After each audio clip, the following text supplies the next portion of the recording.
저는 올해로 40줄에 들어선 중년 새내기입니다. 제 입으로 저를 중년이라고 소개하니 기분이 좀 이상하네요. 그래도 40이라는 나이가 생각보다는 좋은 것도 많은 것 같아요. 뭐랄까, 이젠 정말 어른이 된 기분이랄까요? 그리고 제 인생에 잊지 못할 한 사람을 떠올리며 부끄럽지 않은 예쁜 할머니가 되고 싶은 인생의 목표를 가지고 있는데요. 여러분은 누군가를 죽도록 미워해 보신 적이 있을까요? 세상의 모든 고부관계들이 사이가 나쁘진 않겠지만 저는 정말 시어머니와 사이가 나빴어요. 유치한 말이지만 시어머님이 먼저 저를 미워하고 동서와 차별하셨기에 저도 똑같이 시어머니를 미워했죠. 저는 평범하다고도 말할 수 없을 정도로 가난한 집 딸이었거든요. 그래서 남편과 결혼 허락을 받는 것도 너무 힘들었는데요. 사랑이 뭔지 남편을 포기할 수 없어서 그 모진 구박을 견디며 끝내 그 집 며느리가 되었어요. 그러니 저희 시집살이는 이미 예정된 일이었죠. 하지만 그렇다고 제가 결혼을 후회한다는 건 아닌데요. 그건 역시 결혼한 지 10년 가까이 된 지금도 저한테 참 잘하는 애처가 남편 때문이에요. 다만 첫 단추부터 잘못되었던 시어머니와 저의 관계는 단 한순간도 좋은 적이 없었죠. 그러다 제가 결혼하고 4년이 되었을 때 남편보다 3살 아래인 서방님이 누가 들어도 부잣집 딸과 결혼하면서 제 시집살이는 최악 중에 최악이 되어버렸어요. 덕분에 부자의 씀씀이도 큰 동서와 비교당하느라 저는 시댁 가는 일이 죽도록 싫었어요. 남편도 그걸 알고 있었고요. 그래서 남편은 저한테 무리하지 않아도 되니 가고 싶지 않으면 가지 말자고 했는데요. 저는 그럴 수는 없었어요. 제가 어떻게 결혼을 했는데요. 괜히 시어머님한테 꼬투리를 잡힐 수는 없었어요.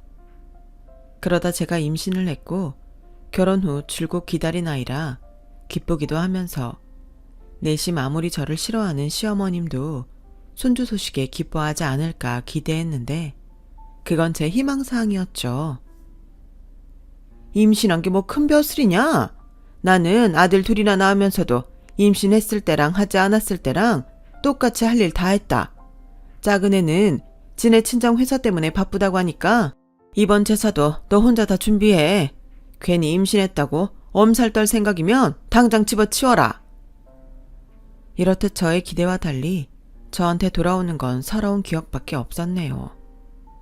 그래도 남편은 늘 제 편이라 시어머님이 저한테 뭐라고 하면 저를 대신해서 큰 소리도 쳐줬고 어쩔 때는 저를 데리고 아예 시댁을 나오는 등 저를 지켜줬는데 그래서 시어머님이랑은 더욱 사이가 멀어졌어요.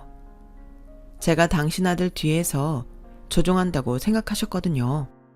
하지만 동서는 가만히 있어도 시어머님의 예쁨을 독차지했고 동서는 원래도 눈치가 없는 사람이라 자기 때문에 제가 시어머님한테 당한다는 생각은 1도 하지 못하더군요.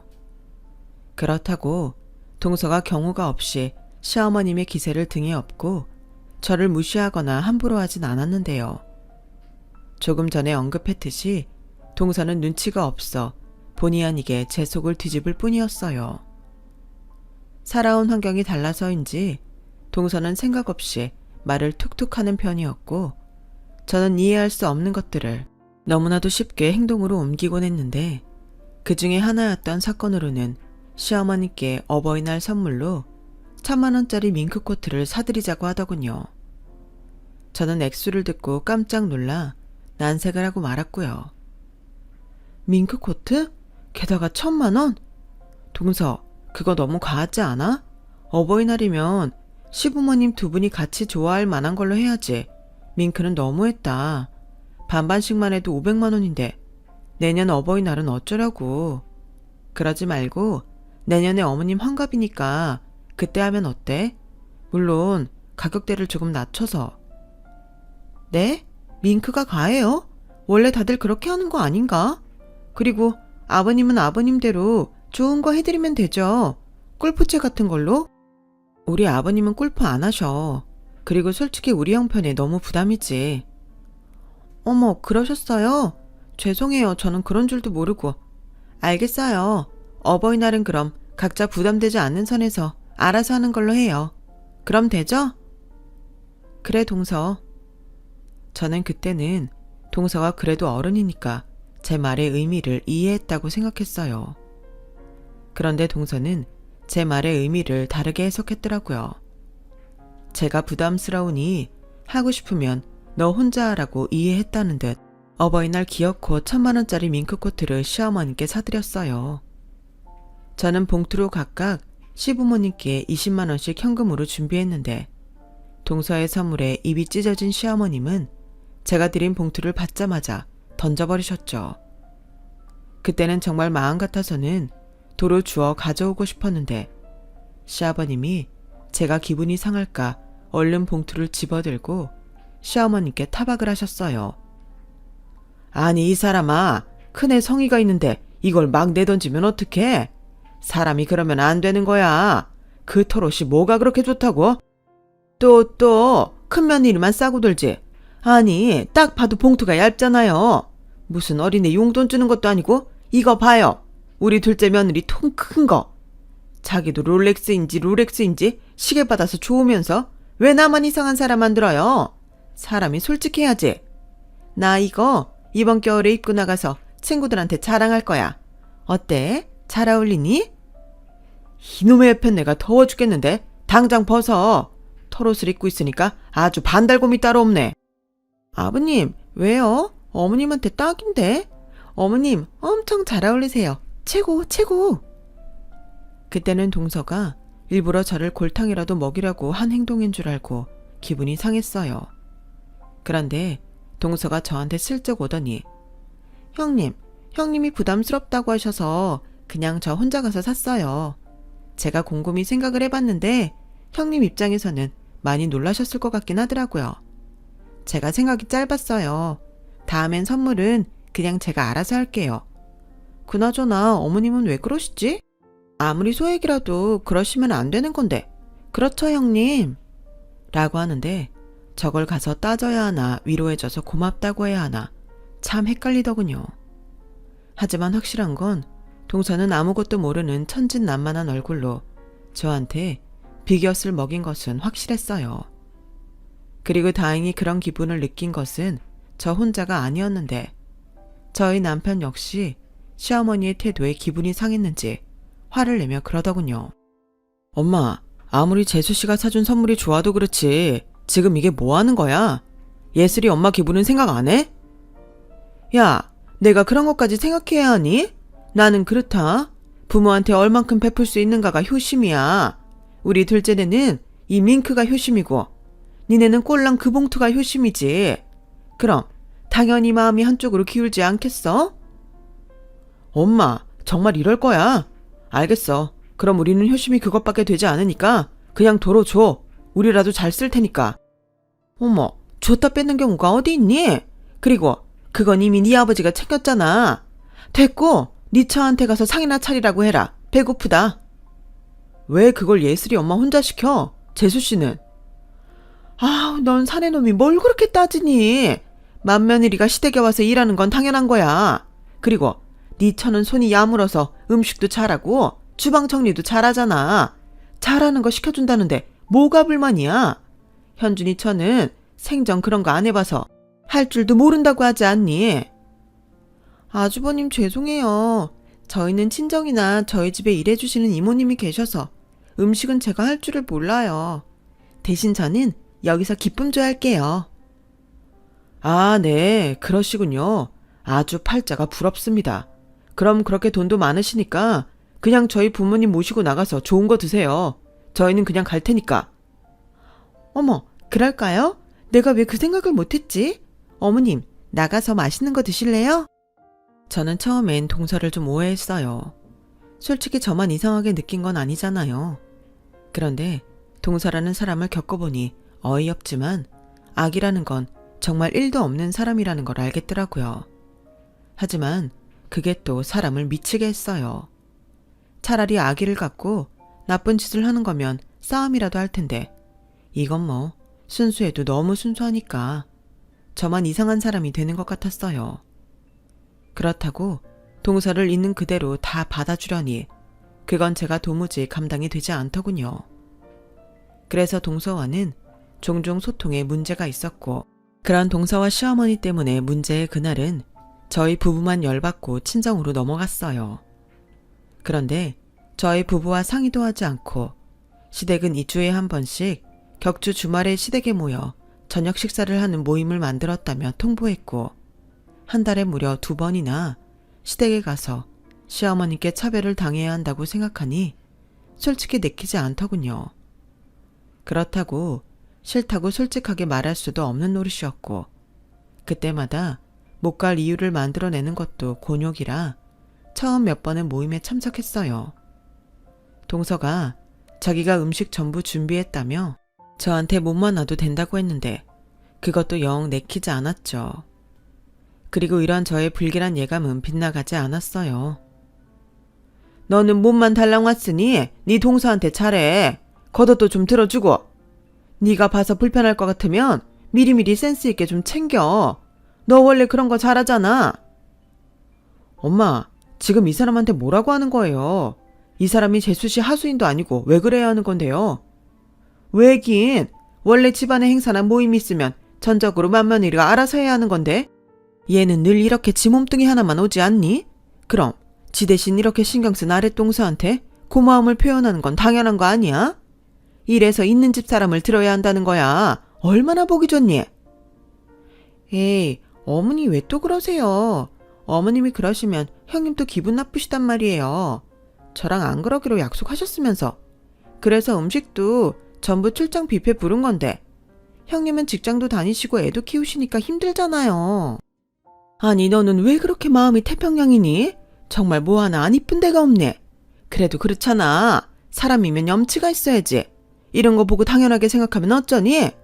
그네 너는 네 동서 보고 뭐 느끼는 거 없어? 저는 그때 제 인내심의 바닥을 봤어요. 물론 시어머니의 모난 성격을 아니까 대충은 예상했던 일이긴 했는데 그날은 도무지 참을 수가 없더라고요. 그래서 죽기 아니면 까무러치기라고 생각하고 저도 제 불만을 터뜨렸어요. 어머니, 저도 눈치가 있어요. 그리고 어머님이 저 안 좋아하는 것도 잘 아는데요. 아무리 동서가 예뻐도 이건 아니죠. 제가 이 이상 뭘 어떻게 해요? 그냥 저 싫으시면 오지 말라고 하시면 되잖아요. 그런데 꼭 오라고 해서 사람 기분을 상하게 만드시는데 그러시는 저희가 도대체 뭐예요? 이러시면 어머님 기분이 좀 나아지세요? 저는 앞으로 제사, 명절, 행사, 모임 일절 오지 않겠습니다. 어머님이 예뻐하시는 동서 있으니까 저는 빠져도 되죠? 동서, 내년 초에 어머님 환갑 있는 거 알지? 나는 아무래도 참석하긴 힘들 것 같으니까 동서가 잘 좀 준비해줘. 어머님 취향 잘 알지? 무조건 비싸고 좋은 곳에 예약해서 비싼 선물 안겨드리면 될 거야. 어머, 너 지금 뭐라고 했니? 이제는 네가 간이 부어도 단단히 부었구나. 네가 뭔데 얘한테 이래라 저래라야. 전에는 내가 아무리 뭐라고 해도 자존심도 없이 깨갱하더니 왜? 이제는 더럽고 치사해서 못 해먹겠어? 왜? 이젠 내 아들이랑 결혼도 하고 애도 낳았으니까 나한테 잘 보일 필요가 없다는 거야? 저도 사람이에요. 어머님은 제가 계속 참고 살아야 한다고 생각하시겠지만 저도 이제 싫어요. 제가 왜 부당한 대우를 받아야 하는 건데요? 어머, 얘 말하는 것 좀 봐. 네 집에서는 시집가면 시부모 앞에서 눈 똑바로 뜨고 대들라고 가르치던 내 아들이랑 결혼만 시켜주면 평생 존노릇을 할 것처럼 굴더니 이래서 가난한 것들은 믿을 수가 없는 거야. 그러게 누가 가난하래? 엄마, 진짜 자식인 저도 참고 있기가 너무 힘드네요. 솔직히 저 엄마가 예슬이 엄마한테 뭐라고 할 때마다 집이랑 인연 끊고 싶은 거 겨우 참았어요. 이 사람이 그러면 안 된다고 자기도 인정받고 싶다고 하는데 엄마는 저 사람의 마음은 보이지 않는 거예요. 그리고 걸핏하면 저 사람 친정 가난하다고 하시는데 저희는 뭐 있어요. 재수씨 내가 잘 산다고 저희 집까지 엄청 잘 사는 거 아니잖아요. 어쩌다 현준이가 부잣집에 장가가서 엄마가 요즘 우리도 같은 급이라고 착각하시는 것 같은데 정신 좀 차리세요. 뭐야? 저도 이제 한계예요. 저도 여기 오기 싫다고요. 그러니까 앞으로는 현준이네 끼고 원하시는 호강 받으시면서 사세요. 앞으로 저희는 여기 오지 않겠습니다. 아버지, 죄송해요. 근데 이 사람도 할 만큼 했어요. 저도 이젠 장인 장모님한테 죄송해서 이 이상은 참을 수 없어요. 어머어머, 여보, 얘 하는 말 들었어요? 아주 지처한테 세뇌를 당했네. 시끄러워. 틀린 말도 아니지 뭐. 알겠다. 괜찮으니까 니들은 니들끼리 잘 살아. 그네야, 그동안 애썼다. 이제라도 편하게 살아. 아버님, 죄송해요. 됐어. 얼른 가. 저 양반이 미쳤나? 가긴 어딜 가? 너 이거 다 치우고 가야지. 너 가면 이것들은 누가 치우니? 엄마 좋아하는 재수씨 있잖아요. 재수씨 시키기 싫으시면 엄마가 직접 하시면 되고요. 뭐야? 어머니, 저는 이거 다 못할 것 같은데? 형님. 저는 애절하게 저에게 도움을 청하는 동서의 눈을 외면했어요. 아무리 아기가 없다고 해도 더는 당할 수 없잖아요. 그리고 남편 손에 못 이기는 척 딸을 데리고 시댁을 나갔죠. 시댁 대문을 나가는데 어찌나 속이 시원하든지 눈물이 다 나더군요. 남편은 그런 제 손을 꼭 잡아줬어요. 진작에 이렇게 했어야 했는데 미안하다고 하면서요. 솔직히 미안한 건 저였죠. 제가 물러나지 않고 결혼해서 시어머니가 남편 역시 사이가 좋던 적이 없었거든요. 그 뒤 시어머님은 저와 남편에게 돌아가며 계속해서 전화를 하셨어요. 물론 저희 둘 다 시어머님 전화를 차단해버렸는데 나중엔 시아버님이나 아예 모르는 전화로 전화를 하시더군요. 솔직히 이해가 가지 않았어요. 그렇게 싫다면서 곧죽어도 저를 불러 구박하는 그 심보는 도대체 뭐냔 말이죠. 아무튼 그날 이후 저는 시댁에 가지 않았어요. 시댁에 발을 끊고 맞이하는 명절엔 기분이 참 묘하더라고요. 늘 하루 종일 구박받으며 음식을 하곤 했는데 구박하는 사람도 없고 음식을 안 해도 되니 그렇게 좋을 수가 없었어요. 그뿐만이 아니었죠. 남편이 일찍 제 친정에 가서 명절 연휴 동안 있다가 오자고 해서 엄마가 해주는 밥을 연휴 내내 먹고 정말 마음 편하게 지내다 집에 왔어요. 살도 무려 3kg나 쪘더라고요. 제가 원래 명절만 지나면 3, 4kg는 빠지곤 했는데 그 반대가 되니 점점 더 시댁에 가기 싫었어요. 그렇게 마음 편한 시간이 지나가고 시어머니 환갑이 한 달 앞으로 다가왔는데요. 돈 많은 동서가 있으니 걱정할 것도 없겠다 싶어 신경 쓰지 않으려고 했는데 느닷없이 회사 전화로 시어머님이 전화를 하셔서는 회사 앞이라며 당장 나오라고 하시더군요. 그때는 정말 너무 놀라서 숨도 제대로 쉬어지지 않았어요. 회사 앞까지 시어머님이 찾아올 거라고는 꿈에도 생각하지 못했거든요. 그리고 왠지 나가지 않으면 시어머님이 회사에 뭔 짓을 할 수 있다는 불안감에 저는 다급하게 시어머님을 만나러 나갔죠. 어머니, 여기까지 오시면 어떡해요? 왜? 나는 여기 오면 안 되는 거니? 그러게, 너도 작작에 써야지. 너, 내 아들 믿고 지금 나랑 해보자는 거지? 그래, 내가 한 발 물러날 테니 너도 이젠 그만하고 다시 예전처럼 내 집에 오고 네 할도리는 해라. 지금 저더러 다시 어머님 댁에 가서 인간 대접도 못 받고 동서랑 차별당하라는 말씀이세요? 저는 싫어요. 저는 지금이 너무 좋아요.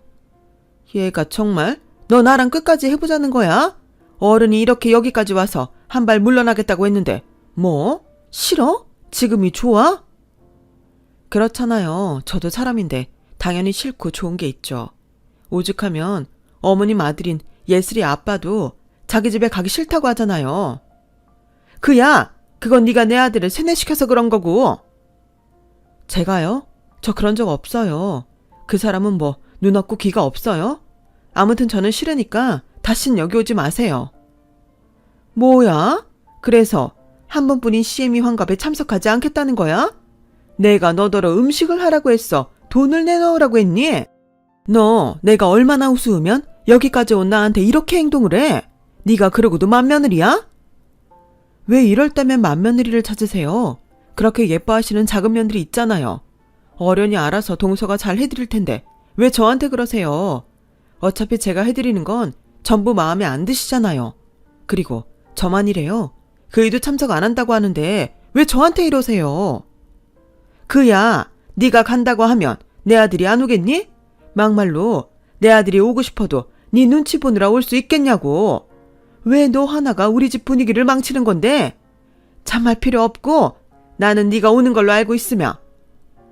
그러세요. 저는 안 갈 거니까. 어머님 말씀처럼 그이가 제 눈치 보느라 못 가는 거면 물어보고 그이는 가라고 할게요. 너 정말 끝까지? 시어머님은 제가 예전과 달리 완강하게 버티자 얼굴이 금방이라도 폭발할 것처럼 붉게 달아오르셨어요. 그리고는 저 하나 때문에 자식하고 연까지 끊어지게 생겼다며 남 보란 듯이 주저앉아 대성통곡하셨는데요. 저는 모르는 사람이라는 듯 뒤돌아 들어왔네요. 계속 있어봤자 창피하기만 하고 달라질 건 없었으니까요. 솔직히 남들은 그냥 식구들끼리 좋은 데에서 식사하는 정도로만 한다는 환갑을 시어머니는 큰 건수라도 되는 듯 잔뜩 기대하고 계셨어요. 여행, 가족사진, 외식 등 바라시는 것도 많으셔서 1년 전부터 스트레스가 이만저만이 아니었죠. 시아버님 환갑 때도 식사하고 1박 2일 가족여행을 다녀왔는데 주인공인 시아버님은 별 말씀이 없으셨지만 저만 시어머니 등살에 쉴 수가 없었어요. 그때는 그래도 동서가 시집 오기 전이라 그럭저럭 버티면서 넘어갔는데 지금 시어머니 환갑은 동서도 있고 또 당신이 주인공이라고 바라는 것도 많으니 저는 나중에 안 챙겨도 되니까 세상에 환갑이라는 게 사라졌으면 좋겠다고 바랄 정도였어요. 그런데 그런 저한테 남편이 중간에서 알아서 차단을 해주니 그렇게 고마울 수가 없었죠. 그래서 새삼 남편과 오랜만에 퇴근 후 외식이라도 하면 좋겠다는 마음에 친정엄마한테 딸의 어린이집 픽업을 부탁하고 퇴근 후 남편의 회사로 찾아갔는데요. 글쎄 시어머님이 남편 회사까지 찾아와 저보다 먼저 남편을 기다리고 있더군요. 그리고 곧이어 저랑 데이트할 생각에 신난 남편이 회사를 나왔는데 시어머님을 보고 깜짝 놀라며 주변을 살피는 모습이 보였어요. 사실 저는 시어머님이 저를 찾아왔었다는 말을 하지 않았거든요. 굳이 말해서 서로 불편할 필요가 없을 것 같아 말을 하지 않았는데 시어머님이 남편 회사에까지 찾아갈 거라고는 생각도 하지 못했어요. 그리고 일부러라고 말하긴 그렇지만 시어머님과 남편이 하는 대화를 듣게 됐는데 아니나 다를까 당신 환갑잔치 때문에 남편을 찾아간 거였고 그때 비로소 시어머님의 진짜 속내를 알 수 있었어요. 엄마가 여긴 왜 오셨어요? 왜 왔겠니? 몰라서 묻는 거야? 넌 네 엄마 환갑잔치가 코앞인데 어쩜 장남이 돼서 이럴 수 있니? 네가 그러니까 예슬이 엄마 그게 너 믿고 나한테 까불잖아. 예슬이 엄마가 언제요? 그 사람처럼 착하고 엄마 아버지한테 잘하려고 하는 사람이 어디 있어요? 그렇게 착한 사람 건드린 엄마 잘못이죠. 이게 정말? 아 몰라. 그래 내가 잘못한 걸로 치자. 그럼 됐지? 그러니까 너 오늘 밤이라도 당장 네 처 설득해. 걔가 너 믿고 내 환갑잔치 안 온다고 하는데 네가 가자고 하라고. 힘든 일 아니잖아. 엄마 나는 그럴 마음도 없지만 왜 그렇게 환갑잔치에 목을 매요? 그러게 진작에 그 사람한테 잘 좀 하지 왜 그러셨냐고요. 그런데 엄마 말대로 하면 뭐 그때는 별일 없을 것 같아요? 그때도 또 빈정상하는 일이 벌어질 텐데 뭐하러 그런 수고를 해요? 그냥 엄마 좋아하는 막내 아들이랑 막내 며느리한테 대접받으시면 되잖아요. 이것들이 부부 아니랄까봐 둘이 똑같은 말만 하네? 왜? 걔가 내가 집 회사 찾아갔다고 벌써 고자질하던? 뭐라고요? 엄마 여기 오기 전에 집사람 회사 가셨어요? 엄마 정말 왜 그러세요? 왜긴 내가 아쉬워서 그렇지. 누구든 허드렛 일 할 사람이 있어야 할 거 아니야. 그렇다고 내가 현준이 처를 막 부려먹을 수 있니? 그래도 네 처가 손도 빠르고 깔끔해서 부려먹기 딱 좋은데. 그거였어요. 그렇게 예슬이 엄마 환갑잔치에 부르고 싶은 이유가? 정말 실망이네요. 저 그냥 엄마랑 지금 이 순간부터 영 끊고 살게요. 뭐야? 지금 네가 널 낳아준 엄마한테 그게 할 소리야? 이럴 줄 알았으면 아까 낮에 그냥 머리채라도 확 잡아채서 패대기를 칠걸. 알았다. 나도 너 같은 아들 필요 없다. 다시는 나한테 엄마라고 부르지 마. 배은망덕한 놈. 내가 지를 어떻게 키웠는데. 저는 시어머니 말에 손이 부들부들 떨렸어요. 그러니까 저를 부려먹을 생각에 이렇게 저와 남편을 찾아왔다는 거잖아요. 사람이 악해도 정도가 있지. 저는 그 순간부터 어떤 일이 있어도 시어머니께 예전처럼 잘하려 정성을 쏟는 일은 없다고 다짐했어요. 그리고 그날 마치 저는 남편한테 늦게 도착해 시어머님을 보지 못한 것처럼 연기를 했는데 남편도 굳이 시어머니 말을 하지 않더군요. 하지만 저희 부부는 서로 알고 있었어요. 얼굴에 말하지 못한 그늘이 똑같이 있었거든요. 그래서 그날은 맛있는 음식을 두고도 먹는 둥 마는 둥 하고 집으로 돌아왔고 시어머님은 정말로 철눈을 끊어내듯 연락하지 않으셨어요. 물론 당신이 기대하던 환갑에도 저희 가족은 참석하지 않았죠. 하지만 눈치 없고 생각 없는 동서를 통해서 그럭저럭 잘 지나갔다는 건 들어서 알게 됐는데요. 동서가 나름 호텔에서 잘 대접해 드렸더라고요. 그럼 된 거죠. 저는 앞으로도 계속 그렇게 동서가 기쁨조 역할을 하면서 저 대신 시부모님께 잘 하리라 믿어 의심치 않았어요. 시어머님의 환갑이 지나고 몇 달 뒤 뜻밖의 동서한테 연락이 왔어요. 거의 울먹이면서 전화가 왔는데 참 난감했어요. 형님, 있잖아요. 제가 너무 힘들어서 그런데 정말 이렇게 형님이랑 연 끊고 사실 생각이세요? 형님이 없으니까 제가 너무 중간에서 곤란해요. 왜? 동서가 곤란할 게 뭐 있어? 어머니 동서 좋아하잖아. 그건 그건데 요즘 자꾸 형님 생각나서 화딱지가 난다고 감정을 추스리지 못하시거든요. 꼭 무슨 분노 조절 장애가 있는 사람처럼 구셔서 제가 너무 무서워요. 그리고 곧 있으면 명절이잖아요. 지난 명절에도 형님 없어서 제가 얼마나 힘들었는지 아세요? 그래서 드리는 말인데 그냥 형님이 예전처럼 어머님께 숙이고 들어오시면 안 될까요? 형님만 눈 한번 딱 감으시면 온 가족이 평화롭잖아요. 동서 말이 좀 이상하다. 동서가 아무리 생각 없이 말을 해도 그렇지. 내 입장에서는 기분이 나쁘지. 중간에서 동서가 힘든 건 잘 알겠는데 그렇다고 내가 다시 예전처럼 시댁에 가서 구박받고 차별받는 일은 하지 않을 거야. 나는 이번에 굽히고 들어가면 그동안의 수모보다 더한 수모를 당해야 해. 하지만 동서는 아니잖아. 내가 없다고 나 대신 동서가 허드렛 일 다 하고 구박받진 않을 텐데. 나한테 이런저런 한다는 자체가 나는 좀 기분이 나쁘네. 동서도 다 봤잖아. 그동안 내가 얼마나 모진 수모를 당했는지. 그걸 동서 때문에 다시 하라고? 나는 싫어. 동서도 싫으면 그냥 시어머니께 싫다고 해. 동서한테는 뭐라고 하지 못하실 거야. 동서는 매정한 제 말이 서운했는지 어떤 대꾸도 하지 않았어요. 그리고 이내 저한테 울먹이며 전화를 끊었는데요.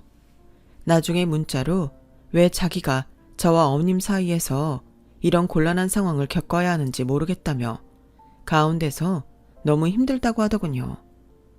저는 답장하지 않았어요. 결국 동서도 이기적인 건 마찬가지였으니까요. 그리고 남편한테 동서가 전화했다는 사실을 말했는데요. 남편이 저한테 잘했다며 다음에 또 그런 전화가 오면 그때는 번호도 차단해버리라고 하더군요. 그렇게 저희는 시댁 식구들한테 천하의 나쁜 연놈이 되었지만 비로소 해방감을 느끼고 딸아이와 행복한 시간을 보냈어요. 예전엔 딸아이도 이상하게 자꾸만 눈치를 보는 것 같아 속상했는데 그럴 일도 없어서 너무 좋더라고요. 하지만 그런 행복한 시간도 아주 길지는 않았는데요. 시댁과 연을 끊고 산 지 2년이 되었을까? 가끔 안부 전화 정도 드리던 시아버님께서 심각한 목소리로 전화를 하셨어요. 그리고는 저희 집에 와서 하실 말씀이 있다고 하셨는데 그때는 좀 긴장이 되더라고요. 워낙 그런 말씀을 하지 않는 시아버님이라 더 그랬던 것 같아요. 큰애야, 갑자기 연락해서 많이 놀랐지? 다른 게 아니라 집안에 큰일이 터져서 너한테 연락을 했어. 네 시어머니가 글쎄 위암이란다. 워낙에 엄살이 심해서 대수롭지 않게 생각했는데 벌써 손도 써볼 수 없도록 전이가 됐다고 하고 병원에서는 수술을 해도 암세포를 완벽하게 제거할 수 없다고 하는구나. 그리고 무엇보다 전이 된 속도가 다른 일반 사람들보다 빨라서 나한테 마음의 준비를 하라고 하는데 니들 생각이 나서 말이야. 네 마음 모르는 건 아니지만 네 시어머니 언제 세상 떠날지 모르는데 이제 그만 마음 풀고 병원에 한번 와주면 안 되겠니? 그래도 부모고 자식인데 언제 마지막이 될지 모른다고 하니 내가 마음이 안 좋아서. 네 시어머니도 아프고 나서는 사람이 많이 약해졌어. 아마 먼저 때처럼 너한테 상처 주거나 난리칠 기력은 없을 게다. 저는 시아버님의 소식에 깜짝 놀랐어요. 아무리 미워하는 시어머니라도 그렇게 정정하신 분이 그런 큰 병에 덜컥 걸렸을 거라고는 생각도 하지 못했거든요. 그리고 그 순간은 제 감정보다도 자식된 도리를 먼저 생각하게 되었고 남편에게 말해서 저희는 시어머님이 입원하셨다는 병원에 가게 되었어요. 남편은 별다른 말은 하지 않았지만 많이 놀란 듯 보였고 괜히 저 때문에 이 모든 일이 일어난 것만 같아서 마음이 무거웠는데요. 막상 환자복을 입고 병실 침대에 누워있는 시어머니를 보니 제가 당한 수모보다도 죄송한 마음이 들었어요. 하지만 그런 마음도 잠시, 분명 기운 없이 축 처진 모습으로 계시던 시어머님은 저를 보자마자 도끼 눈을 뜨시고는 난리를 치기 시작하셨고 저한테 삿대질을 하며 당장 나가라고 소리를 지르시는데 저도 그때는 당황스럽더라고요. 여기가 어디라고 네가 감히 내 앞에 면상을 들이밀어. 왜? 나 죽을 병에 걸렸다고 하니까 확인하려고 왔냐? 이게 다 재수없는 너 때문이야. 너 같은 거 목에 칼이 들어와도 내 집에 못 들어오게 했어야 했는데 너 때문에 내가 몹쓸병에 걸려 죽게 생겼다고. 당장 나가! 나가! 분명 시어머님은 이 모든 불행이 저 때문에 생긴 일이라고 생각하시는 듯 저를 원망하고 계신 듯 했어요. 그렇게 예뻐하던 동서는 병원은 무섭다며 거의 발길을 끄는 듯 했고 서방님만 왔다 갔다 하는 것 같았는데요. 그것도 형식적일 뿐 시어머니 상태만 확인하고는 돌아갔다고 하더군요. 이 사람아, 내가 오라고 했어. 자네 그러다 애들 얼굴 영영 못 보면 어쩌려고 그래. 괜히 후회하지 말고 이제라도 좋게 풀어. 이럴 때일수록 마음을 곧게 먹어야지. 뭐예요?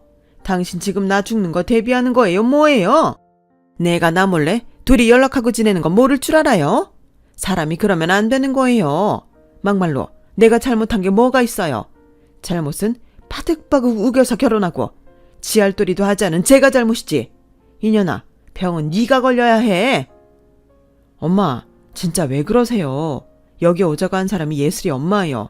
엄마 끝까지 이 사람한테 이러시는 이유가 뭐예요? 그렇게 이 사람이 싫으세요?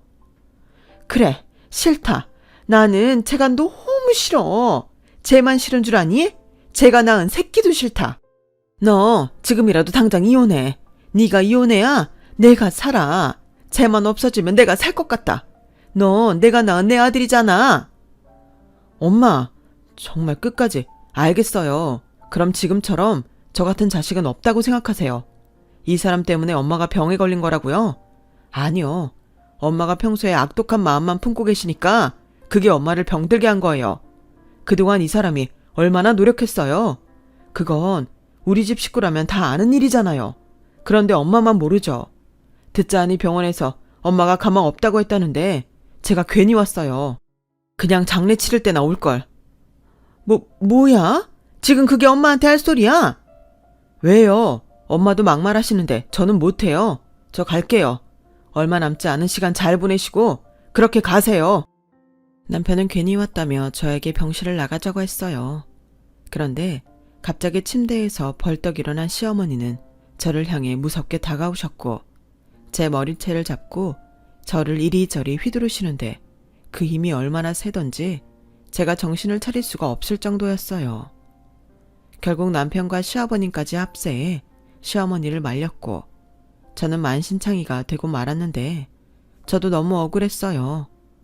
제가 도대체 뭘 얼마나 잘못했다고 저러시나. 너무 서러워서 주저앉아서 펑펑 울어버렸죠. 그런데 시어머니는 그런 저를 보시며 악담을 멈추지 않으셨는데요. 뭘 잘했다고 네가 울어? 여기서 울고 싶은 건 나야. 내가 왜 너과 그 때문에 죽어야 하는 건데? 죽어야 할 사람은 너야. 저는 그때 사람이 미쳤다는 게 저런 거구나 하고 느꼈어요.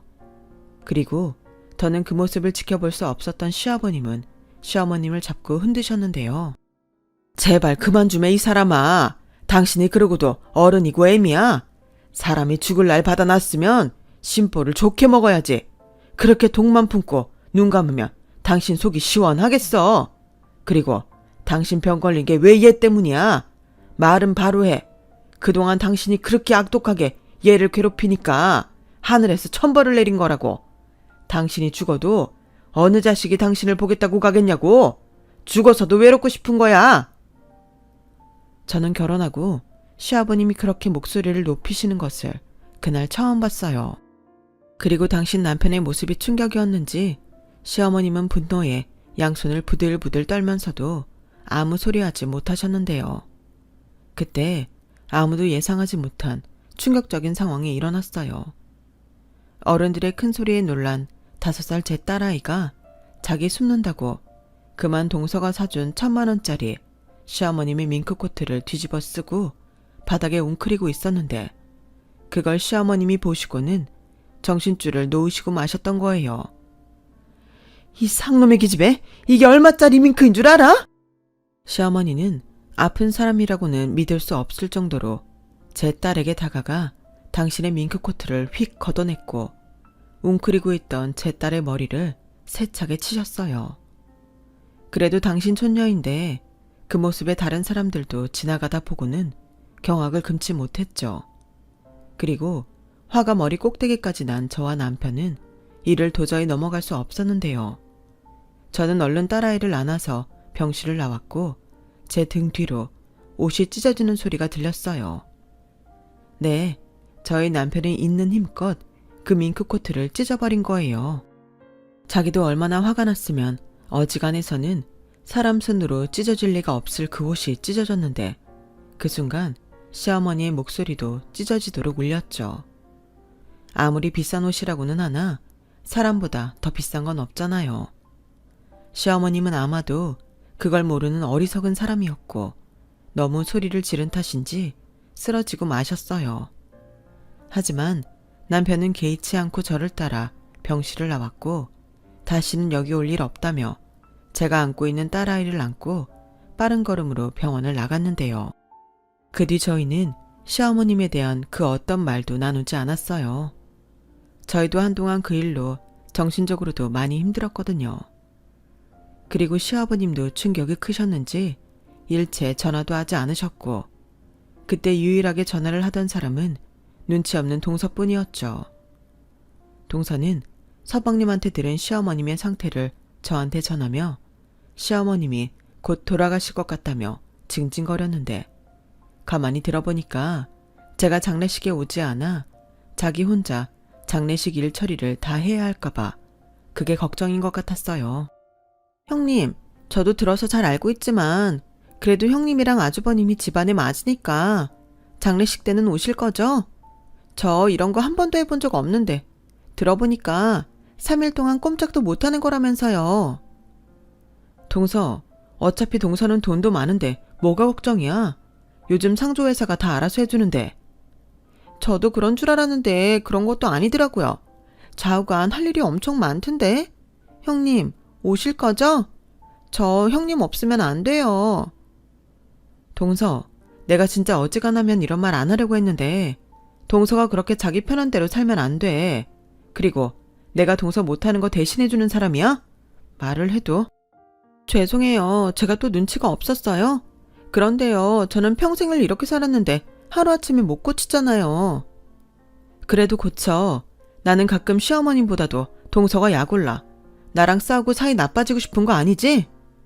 그럼요. 저는 아니에요. 저는 오히려 그 반대인걸요. 저는 그때 참 동서가 어이도 없고 한심했어요. 그래도 자기도 어른이고 한 집안의 며느리인데 그럴 것도 아니었음 왜 결혼 같은 걸 했는지 제 입장에서는 이해할 수가 없더라고요. 하지만 그때 제 머릿속에 번쩍하고 한 가지 생각이 떠올랐고 저는 동서한테 장례식 준비는 제가 알아서 할 거니까 아무 걱정하지 말라고 했네요. 저도 그동안 받은 게 있는데 이대로 시어머님을 보내드리고 싶지 않았어요. 제가 받은 것 그 이상으로 돌려드리고 싶었죠. 그래서 환갑도 못 챙겨드린 그 마음을 담아 시어머니 장례식 준비를 했고 그러기를 며칠 뒤 시아버님께 연락이 왔어요. 나다. 잘 지내니? 그때 그 일로 우리 예슬이가 많이 놀랐을 것 같아서 마음이 쓰이는구나. 내가 괜히 오라고 해서 니들한테 그런 일이나 겪게 했어. 미안하다. 또 그러신다. 저희는 괜찮아요. 예슬이도 그때는 좀 많이 놀랐는데 상담 치료도 받고 저랑 그이도 예슬이한테 최대한 잘 설명하고 있으니 아버님은 걱정하지 않으셔도 돼요. 그런데 전화하신 이유가 그게 다세요? 그게 말이지. 그래도 너한테 알리기는 해야 할 것 같아서. 네 시어머니 퇴원했다. 병원에서도 진통제 주는 것 외에는 해줄 수 있는 게 없다고 하고 저 사람도 집에 가고 싶다고 해서 집으로 가려고. 아, 그런데 아버님 혼자 괜찮으시겠어요? 답답은 해도 병원이 편하실 텐데. 작은 애가 간병인 붙여준대. 이럴 때는 네 시어머니가 돈덩거린 보람이 있긴 하더라. 근데 내가 전화를 한 이유는 사실 그것 때문만은 아니야. 시아버님은 조금 뜸을 들이는 것 같더니 시어머니가 자기가 죽고 난 뒤 당신 소유의 개인 유산을 장남인 저희 남편이 받게 될까 두려워하며 법적으로 저희 부부가 한 푼도 받지 못하게 처리를 해달라고 시아버님을 들들 볶는다고 하셨어요. 그래서 그저 형식일 뿐이니 도장만 찍어달라고 부탁을 하셨는데요. 내가 정말 너한테 미안하다. 근데 이놈의 여편네가 계속 사람을 못 살게 구니까 나도 너무 힘들어. 그래서 그냥 도장만 찍어줘라. 이 서류는 법적으로 아무런 효력이 없어. 아버님, 걱정하지 마세요. 도장 찍어드릴게요. 그리고 이번 주 금요일에 저 혼자 집에 갈 테니까 그때 서류 주세요. 고맙다. 그리고 너한테는 특히 미안해. 너같이 착한 애도 없는데. 그런 말씀 마세요. 그럼 금요일에 갈게요. 저는 전화를 끊고 회심의 미소를 지었어요. 지금 생각하면 저도 그때는 누굴 탓할 수 없을 정도로 제 안에 도끼만 가득했던 것 같은데요. 제 머릿속은 오로지 한 가지 생각밖에는 없었어요. 그래서 나름 남편 몰래 이것저것 준비를 했고 문제의 금요일이 되었죠. 저는 회사에 휴가까지 내고 시댁을 갔고 그새 뼈만 남고 앙상해진 시어머니는 이제는 정말 저한테 달려들 기력이 없으신지 눈만 매섭게 저를 노려보고 있더군요. 어머님, 저 왔어요. 그렇게 어머님 개인 유산 저희가 받을까봐 걱정이 많으시다면서요. 제가 그 걱정 덜어드리려고 왔으니까 그렇게 무섭게 보지 마세요. 그리고 제가 몇 가지 준비한 선물이 있는데 힘드시겠지만 좀 봐주시고요. 네가 준다는 선물? 지나가는 개가 없겠다. 됐다. 네 가게 준비한 선물 하나도 고맙지 않아. 됐으니까 네 시아버지가 준비한 서류에 도장 찍고 내 집에서 썩 꺼져. 에이, 그러지 마시고요. 준비한 사람 성의가 있는데 이것 좀 봐주세요. 그래도 이왕이면 마음에 드는 걸로 해드리고 싶은 제 작은 마음이에요. 저는 제 가방에서 태블릿 PC를 꺼내 시어머니 앞에 내밀었어요. 그리고 아주 친절한 목소리로 시어머님께 설명을 해드렸는데요. 시어머님은 제 태블릿 PC 속 당신 사진들을 보며 경악을 금치 못하셨어요. 어머님, 영정사진으로 좀 골라주세요. 제가 사진 2개 중에 도저히 고를 수가 없어서요. 이건 평상시 어머님 모습이 찍힌 사진으로 만든 거라 표정이 뚱하신데 가장 어머님다운 사진이고, 그리고 이건 어머님이 저를 볼 때 눈이 옆으로 쭉 찢어져서 귀신처럼 보이는 걸로 만들었는데 저는 개인적으로 이 사진이 가장 익숙해서요. 어머님은 영정사진으로 어떤 게 좋으세요? 야! 너 지금 이딴 장난이나 하려고 여기까지 왔어? 누가 너더러 내 영정사진 만들어 달래? 그리고 지금 나한테 영정사진을 골라보라는 거야? 너 지금 나 놀리냐? 나 살 날 얼마 남지 않았다고 복수하는 거냐고? 아, 모르셨구나. 어머님 장례식 준비 제가 하기로 했어요. 어머님이 그러셨잖아요. 제가 허드렛 일은 참 잘한다고. 그래서 잘하는 걸로 어머님 마지막 가시는 길 편하게 보내드리려고 하는 건데 복수라니 정말 서운해요. 네가 아주 신이 났구나. 누구 맘대로 네 까까한테 내 장례식을 맡겨. 그야 어차피 어머님은 어머님 장례식 못 보잖아요. 제가 만만 일인데 제가 해야죠. 아, 스위드 골라야 하는데 어머님은 어떤 게 좋으세요? 평상시 까끌까끌한 거 싫어하시는데 어머님은 그냥 아무것도 입지 말고 천으로 둘둘 말까요? 야! 시어머니는 더는 듣기 싫었는지 버럭 화를 내시며 제 태블릿 PC를 집어 던지셨어요. 그리고 일어날 힘이 없으셔서 바닥을 기시며 저한테 오셨는데요. 저는 바닥에 떨어진 태블릿 PC를 집어들고 태연하게 멀어지면서 시어머니께 이렇게 말했어요. 어머 어머니, 이게 얼마짜린 줄 아시고 그리고 왜 화를 내세요? 이 영정사진 전부 업계에서는 나름 제일 비싼 곳에서 맡겨서 진행하는 거예요. 어머니 원래 비싼 거 좋아하시잖아요. 제가 큰맘 먹고 도리 챙기고 있는 건데 정말 서운해요. 뭐 어차피 장례식 때는 어떻게 지내도 어머님은 모르실 테니까 제가 알아서 준비할게요. 그리고 오늘 도장 찍기로 한 서류는 찍지 않을래요. 생각이 바뀌었거든요. 그럼 저는 이만 가볼게요. 어머님이 원하시는 대로 저는 오늘부터 얼굴 뵈러 오긴 힘들 것 같네요.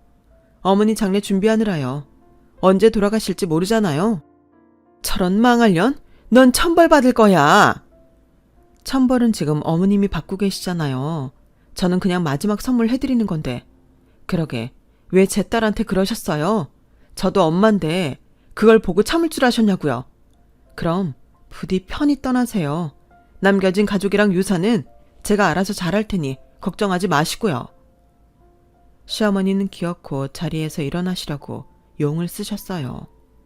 그리고 일어나지 못하고 그 자리에 주저앉고는 바닥을 치며 분노하셨고 며칠 뒤 보름도 되지 않아 시어머니는 영영 눈을 뜨지 못하셨어요. 그리고 저는 제가 준비한 대로 시어머님의 장례를 진행했어요.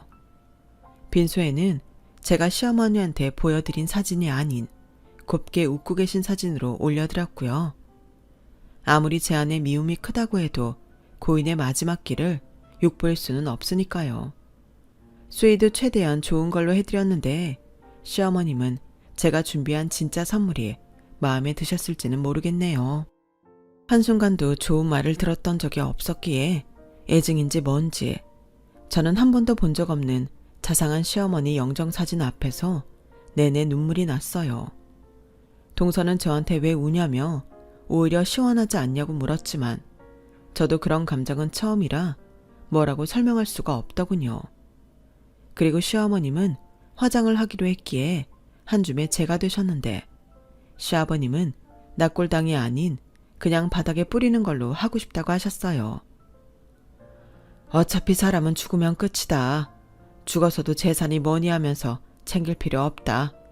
나 역시도 똑같이 그렇게 보내주렴. 살아서 그렇게 자식 힘들게 했는데 죽어서는 그러고 싶지 않다. 분명 네 엄마는 나랑 생각이 달랐겠지만 뭐가 이쁘다고 그 뜻을 들어주겠니? 그냥 이렇게 하고 남은 우리 식구 늦게나마 평화롭고 화목하게 지내자. 내 바람은 그것뿐이야. 그리고 저 사람이 남긴 개인 유산도 형제가 둘이 똑같이 나눠 가져라. 아버님, 그래도 그건 좀 아니지 않아요? 어머님 개인 재산이시잖아요. 왜요? 재수 씨는 돈도 많으시면서 저희가 가는 건 싫으세요? 아니, 저는 그냥 그래도 주인이 그걸 원하지 않는데 그렇게까지 하는 건 좀 아닌 것 같아서.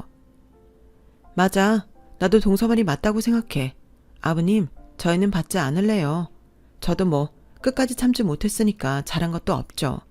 저희는 빼주세요. 저희는 저희끼리 성실하게 벌어서 모을게요. 자기야, 그래도 되지? 그래, 나도 사실 그러고 싶었어. 저희 부부는 그렇게 시어머님 개인 유산을 받지 않았어요. 그런데 참 희한하죠. 시어머님의 개인 유산을 모두 챙긴 서방님네는 갑자기 처가가 어려워지기 시작하더니 나중엔 살던 집도 처가에 뺏기고 시아버님이 계신 시댁에 들어가야 할 만큼 어려워졌고 저희는 반대로 바라던 청약에 당첨되어 내 집 장만의 꿈을 이루게 되었어요. 그것뿐이 아니었죠. 내내 어려워서 저희에게 제대로 도움을 주지 못했던 저희 친정에서는 그간 그린벨트로 묶여 있어서 처분하지 못했던 땅을 도시재생 사업으로 처분하게 되면서 거액을 보상받게 되었고 저한테 말도 하지 않고 제 계좌로 10억이라는 큰 돈을 줬는데 제가 싫다고 도로 보내겠다고 질색팔색을 하니 저희 친정 부모님은 자식들한테 똑같이 주는 돈이라며 이사하는데 보태라고 하시더군요. 그 덕에 저희는 아파트를 분양받으면서 대출 하나 없이 지금의 아파트로 이사할 수 있었고 저희 아파트가 대단지의 위치도 좋아서 저희가 분양받았을 때보다 3배 가까이 올라있는 상태인데요. 그래서 요즘은 만나는 사람들마다 저를 다 부럽다고 해요. 대출 하나 없이 그 비싼 아파트에 산다며 말이죠. 저희 집의 경사는 거기서 끝이 나지 않았어요. 남편은 평소 성실하고 업무 능력을 인정받아 부장으로 승진을 했고 저도 오래 다닌 회사에서 나름 인정받아 팀장급으로 일을 하고 있어요. 저희는 앞으로도 맞벌이를 하며 저희 딸아이를 키울 텐데 저희 딸은 이런 부모의 열심히 사는 모습을 꼭 배웠으면 합니다. 이런 말을 하면 저도 못된 거 아는데 요즘은 그런 생각이 많이 들어요. 시어머님이 안 계시니 제 인생이 활짝 피었다고요. 한 사람 없다고 이럴 일인가 싶기도 한데 아무튼 저는 이제 더 이상 억울하지도 서럽지도 않아요. 남편과 여전히 잘 지내고 있고 딸아이도 밝고 건강하게 자라고 있으니 요즘은 더 바랄 것도 없을 정도입니다. 앞으로도 저희 가족이 지금처럼 건강하고 행복했으면 좋겠어요. 그리고 아울러 누군가를 미워하는 그런 인생이 아닌 아껴주고 사랑하는 그런 풍요로운 인생이 되었으면 합니다. 지금까지 제 사연을 들어주셔서 대단히 감사드려요. 사실 저도 잘한 것은 없다는 생각에 어디에 말도 하지 못했던 사연이었는데요. 이렇게 제 이야기를 마음껏 하고 보니 제 속이 다 시원합니다. 여러분들은 부디 저와 달리 좋은 사람들과 좋은 마음만 나누시길 바래요. 그럼 항상 건강하시고 늘 행복하시길 바라며 제 사연을 여기서 마치도록 하겠습니다. 안녕히 계세요. 여러분, 사연 댓글에 응원과 현명한 조언 부탁드려요. 좋아요와 구독은 저에게 큰 힘이 됩니다. 오늘도 좋은 일 가득하세요.